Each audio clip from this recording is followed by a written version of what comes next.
Shalom saudara yang dikasih oleh Tuhan, selamat datang dalam program Rest Area. Dalam Rest Area merupakan program di mana kita sebagai musafir-musafir rohani, yaitu para musafir yang sedang dalam perjalanan kehidupan, dan di Rest Area ini adalah tempat di mana kita bisa beristirahat sejenak, kita bisa mengevaluasi diri kita dan bisa merenungkan bahkan belajar banyak, memperoleh banyak hal untuk membekali hidup kita, sehingga kita mempunyai bekal dalam melanjutkan perjalanan kehidupan kita kelak. Dan untuk pada hari ini, program Rest Area ini saya ditemani oleh rekan saya, Bapak Vincent, dan juga Bapak Irian. Halo Pak Vincent, Ya, shalom. Shalom. Shalom Pak Irian. Salam. Nah, dan hari ini kita akan membahas satu topik yang sangat menarik, mungkin juga udah cukup kontroversial juga, tapi juga ada yang bertanya-tanya karena ada beberapa pandangan, yaitu berbicara tentang saham. Nah, judul hari ini topiknya adalah orang Kristen main saham, apakah itu haram atau karena belum paham? Nah, ini seru nih saudara. Nah, mungkin pertanyaan pertama saya mau ngomong saham ini ada yang bilang kan investasi. Mungkin sebelumnya saya ingin pertanyaan pertama ke Pak Irian ya. Menurut Pak Irian, investasi itu seperti apa sih yang disebut dengan investasi? Oke, baik Pak Vilhano, terima kasih. Ya, sebetulnya investasi itu adalah bagian dari pengelolaan dana kita, ya. Jadi biasanya dana itu akan dipakai untuk kebutuhan sehari-hari, dan kalau dia ada lebih, dia boleh berinvestasi untuk hal-hal yang ke depan. Untuk memultiplikasikannya? Memultiplikasikannya. Jadi Oke. dia bagian dari seluruh pekerjaan ya. Kalau kita bilang investasi itu juga menjadi sebuah pekerjaan untuk meningkatkan dana yang dia punya untuk dia bisa boleh mendapatkan dana lebih dari. Untuk gaining something Pak ya? Ya, Oke. something, ya. Nah, pandangan Alkitab tentang investasi menurut Pak Irian kira-kira kayaknya Tuhan Yesus juga banyak cerita ya tentang talenta, tentang berkat dan lain-lain. Kurang lebih menurut Pak Irian sendiri seperti apa? Ya, sebetulnya di dalam Alkitab juga kita sudah melihat bagaimana Tuhan menyampaikan untuk kita membuat sesuatu katakanlah mendayagunakan apa yang kita miliki ya, sehingga itu menjadi suatu hal yang boleh menyukakan Tuhan ya. Artinya kita berinvestasi untuk juga menyukakan Tuhan ya.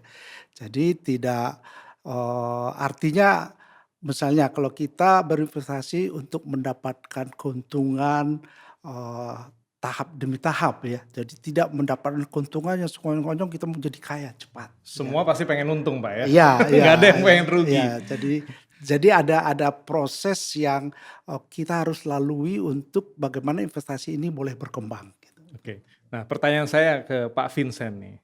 Nih kita ngomongin yang Alkitabiah ya.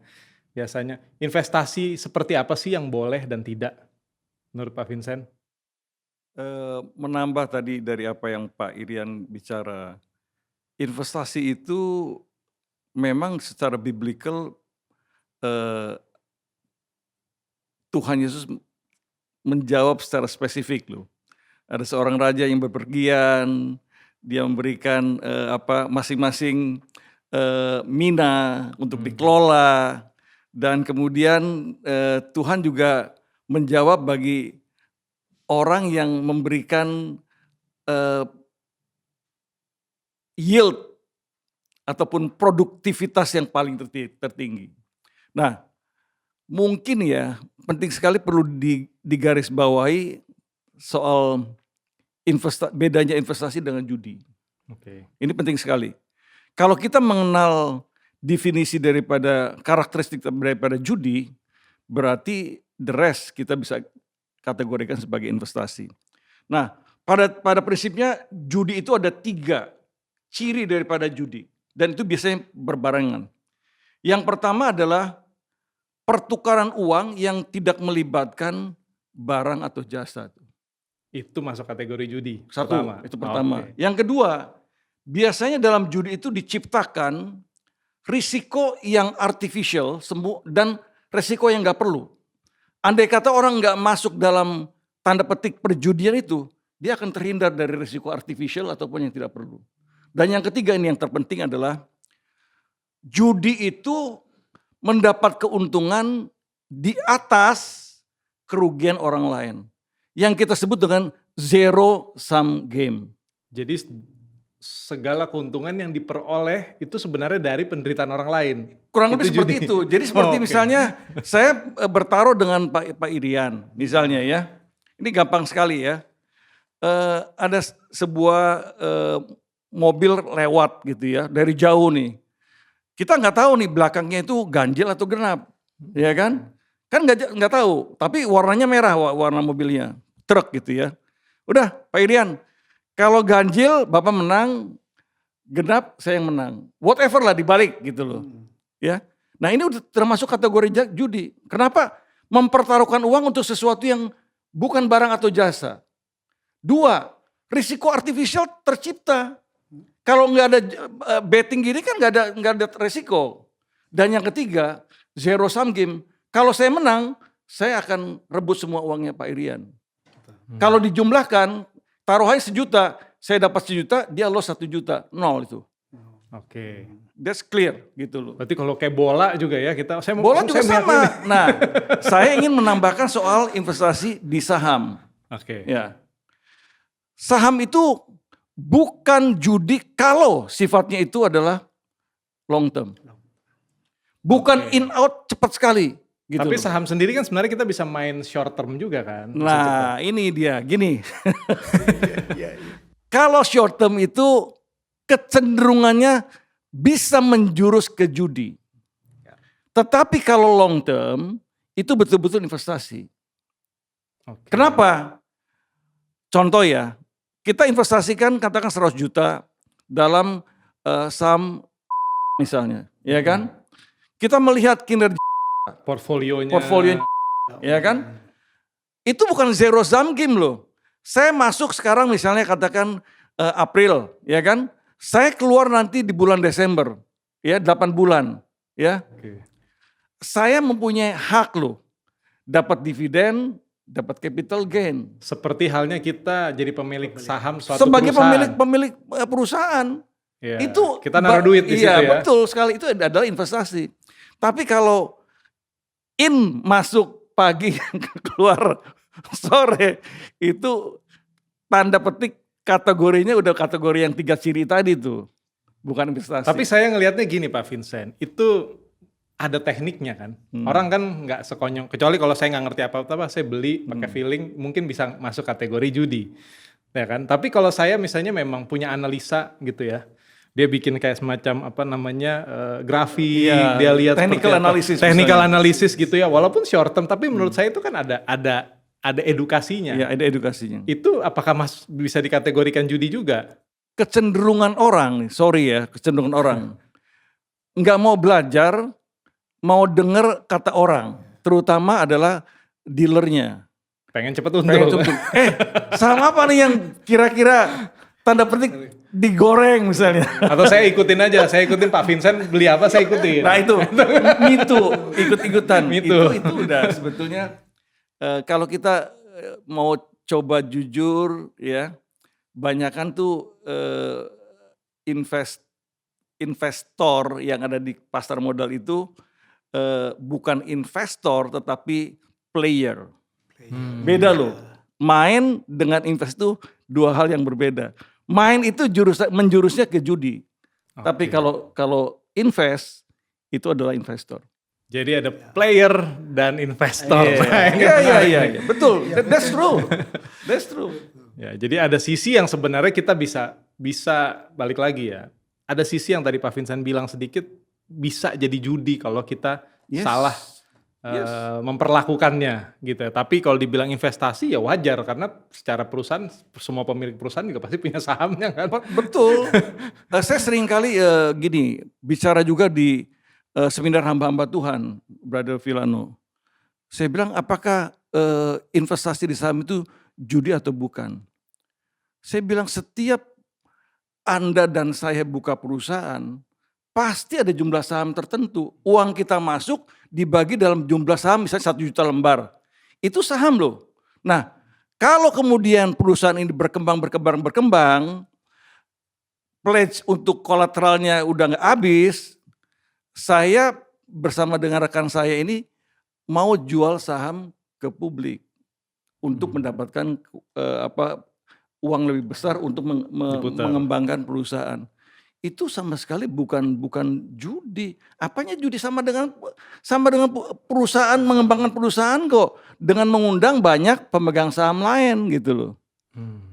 Nah, cara memandang dan cara play ataupun invest itu yang membedakan itu masuk Player. kategori judi atau investasi. Player atau investor. Player atau investor. Semoga yang di sini semua investor Pak ya, bukan player. Mudah-mudahan. Nah, bicara tentang investasi, pasti ada resiko, ya kan? Pasti. Nah, pertanyaan saya nih buat Pak Irian terutama, apa sih resiko bermain atau kita masuk satu saham gitu, trading saham? Di trading saham Iya. ya. Iya. Jadi investasi kalau ya saya punya pengalaman.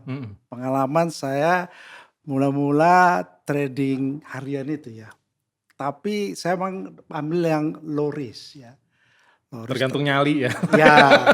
Tapi satu saat saya dengar iklan. Modal 10 juta setiap closing sore itu bisa dapat jadi 5 juta. Besok lagi kursus. Dan saya ikuti kursusnya. Ada kursusnya. Ada kursusnya. Oke, ini edukasi loh Pak Iya, Vincent. Bener. ada kursusnya. Berarti belajar dong, dia Saya coba nggak ikuti. cuma masang-masang doang. Tapi memang pada akhirnya kenapa saya katakan itu tidak baik.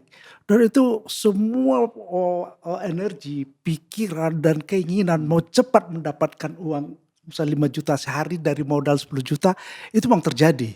Jadi kita di-drive untuk seperti berjudi betul. Nah padahal sebetulnya kalau saya katakan bermain saham tidak harus seperti itu. Nah itu yang dikatakan kenapa dia menjadi kalau saya katakan judi. Karena hati kita, suasana semuanya itu saya mulai dari pagi sampai sore saya coba ikutin. Saya pasang pagi ternyata sudah naik kan. Waktu saya pasang dia udah turun gitu. Nah semua di situ stresnya cukup tinggi ya. Nah, itu yang saya katakan dengan yang saham trading harian itu bisa hampir seperti judi. Tapi saya juga melakukan saham yang long term ya. Kalau yang long term itu memang enak saya katakan misalnya ada suatu perusahaan ya saya pasang di situ 50 juta. Ya saya udah tenang aja tidur tenang semua Naik tenang. naik turun nanti lihat nanti ya. aja gitu. Biasa pada saat mau rub kalau dia bagus pasti naik gitu. Nah, jadi resikonya memang harus kita pelajari betul. Kita mau di low risk atau di high risk. High risk ya bisa loss semua gitu. Oke. Gitu ya. Nah, bicara tentang tadi kan kita ngomongin investasi. Ini kan sebenarnya bisnis berarti Pak ya. Iya. Kalau bisnis itu menurut saya keputusan bisnis itu kan adalah ketika semakin kita bisa mengontrol sesuatu, semakin baik. Sama kayak ketika kita pun investasi. Artinya kalau kita udah perhitungkan segala macam resikonya semakin kecil semakin baik. Nah bicara tentang saham, tadi Pak Irian udah sampaikan resikonya. Pasti ada resiko-resikonya kan. Nah menurut Pak Vincent sendiri nih yang lebih pengalaman, ada tips-tips gak sih? Misalnya kamu boleh masuk di saham nih, beli kalau misalnya seperti ini syaratnya. Atau ada yang pernah bilang ke saya, jangan pakai duit belanja, jangan pakai duit buat beli beras kamu beli itu. Belinya namanya investasi itu harus dari lebih. Nah menurut Pak Vincent sendiri ada tips-tipsnya nggak? Apa aja syarat-syaratnya? Iya. 2 syarat sih sebetulnya. 2 syarat yang dikembangkan menjadi beberapa turunan. Yang pertama dari uangnya sendiri yang mau diinvestasikan. Ya kan? Uangnya dia sendiri ya, jangan pakai uang Ya, lagi, saya artinya, minjem. Kan yang diinvestasikan money kan. Nah, sumbernya sendiri itu jangan pakai pinjaman. Oke. Nggak boleh dari utang. Karena itu udah wajib ini tuh. number one rule. Jangan pernah investasi pakai Jadi hutang. sumbernya sendiri jangan pakai utang. Ya. Kalau utang keluarga boleh nggak? Saya minjem sama keluarga. Enggak Boleh juga, nggak? karena utang keluarga pasti dia akan dikejar juga gitu loh untuk dibayar. Karena kenapa? Why nggak boleh pakai pinjaman? Karena saham itu bisa mendadak drops, bukan terkait dengan fundamental loh, tapi terkait dengan faktor-faktor luar. Misalnya politik yang tidak stabil, Oke. perang Iran dengan Israel, Di luar negeri ngaruh geopolitik, juga ya. kan yang nggak ada kaitannya dengan fundamental dari perusahaan tadi itu bisa jeblok, ya kan? Kalau jeblok pakai utang, kan ini Argo kan mesti jalan terus kalau naik taksi. Jadi, nah yang kedua, Bro Villano, ini penting sekali. Kita harus tahu nih, jangan beli kucing dalam karung. Analisa. Ya, jadi dianalisis. Kan Warren Buffett bilang, risk comes from not knowing what you are doing. Jadi risiko itu muncul karena kamu nggak tahu apa yang kamu lakukan. Kalau kita tahu apa yang kita lakukan, risikonya kecil, measurable dan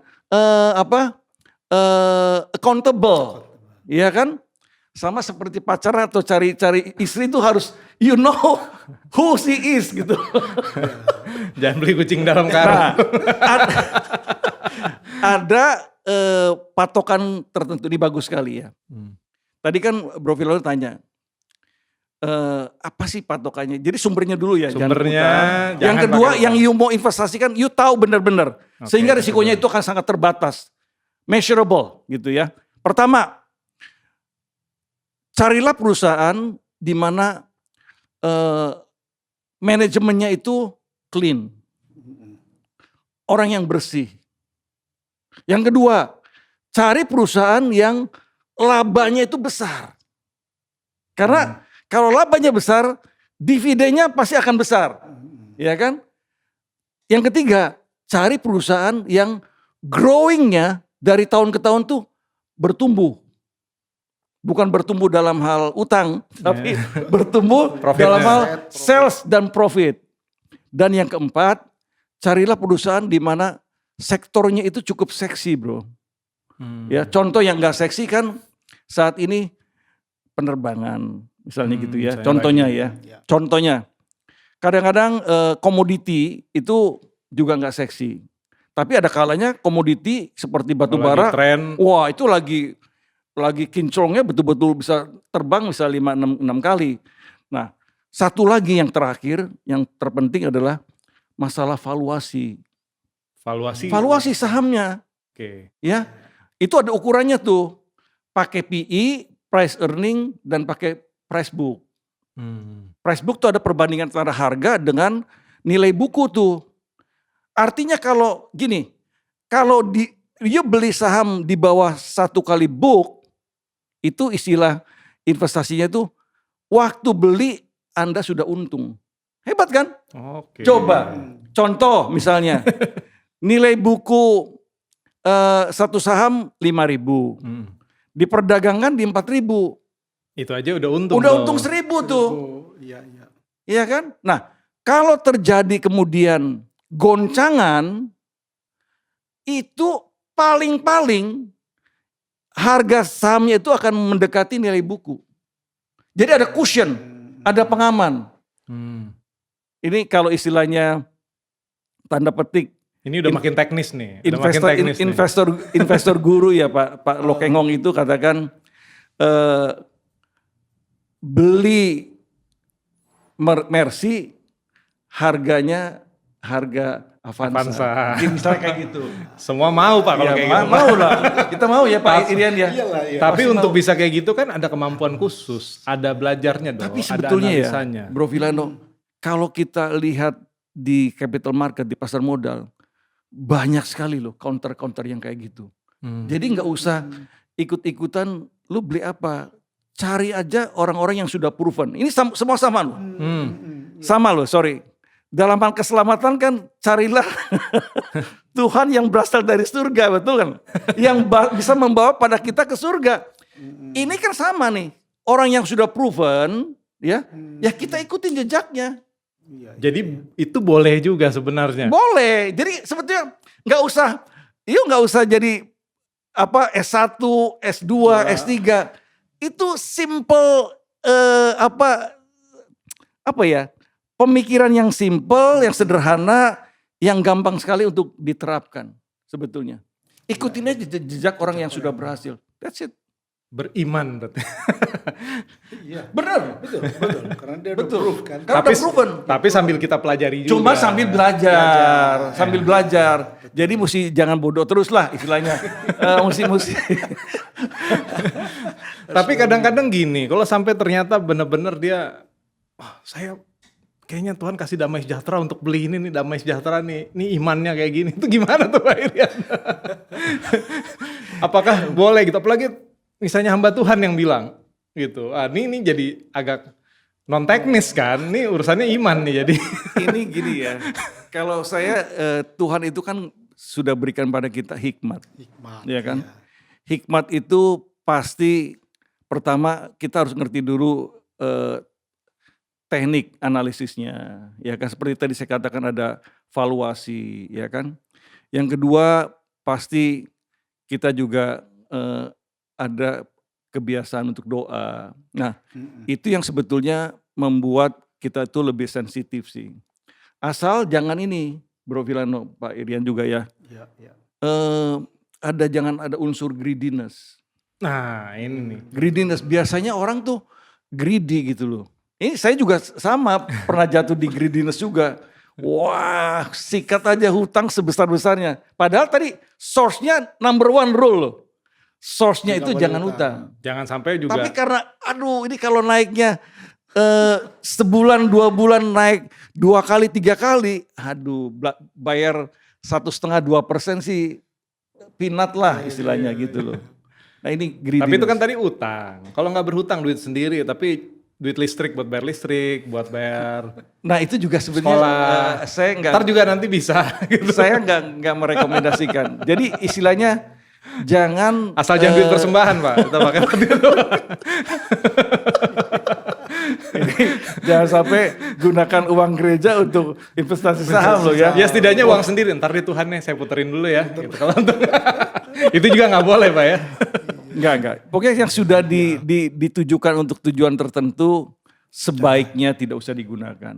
Misalnya, ini anak saya kan baru pakai lagi tahun depan nih, mau masuk sekolah fakultas.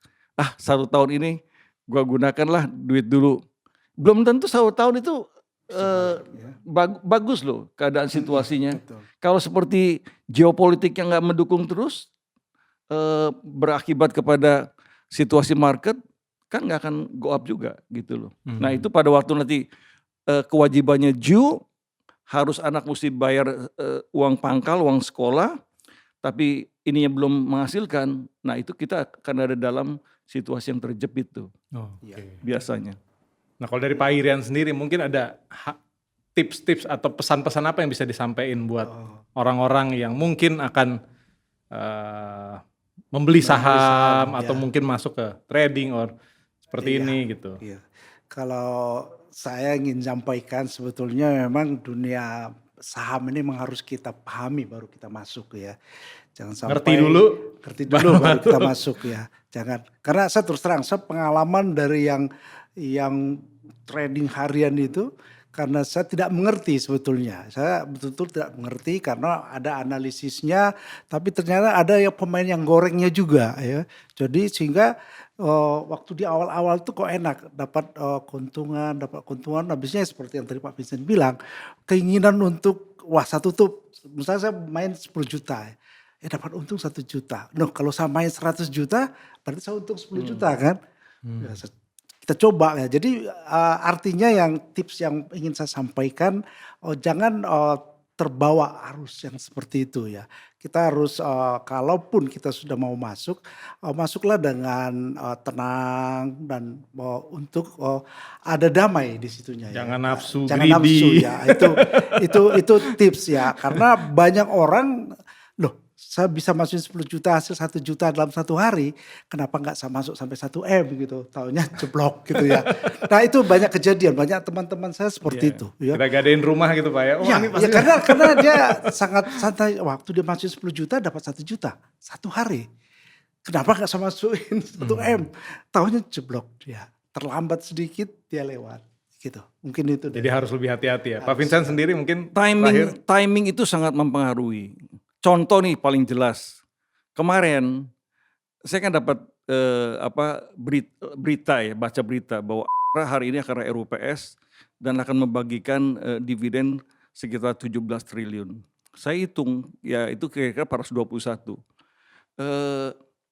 Harga saham 5.000. Saya berhitung kan. 8% loh. 8% saya akan terima 1 sampai dengan 1,5 bulan biasanya. Dari saat announcement sampai dengan saat pembayaran. 8% katakan 2 bulan lah. Berarti kalau 1 tahun itu 48% loh. Oh, jadi Betul memang ada timing Ada yang timingnya tepat yang gitu kita loh, harus timingnya. lihat. Oke. So saya teks ke istri saya, Mam, kamu ada berapa? Oh ada sekian. Uang Langsung, lebih. Uang lebih, Uang lebih, belikan ya. aja. Dan betul, hari ini betul. Belum dibagikan aja udah go up 200 rupiah. Oke, jadi Karena dividennya ternyata Pak, 421.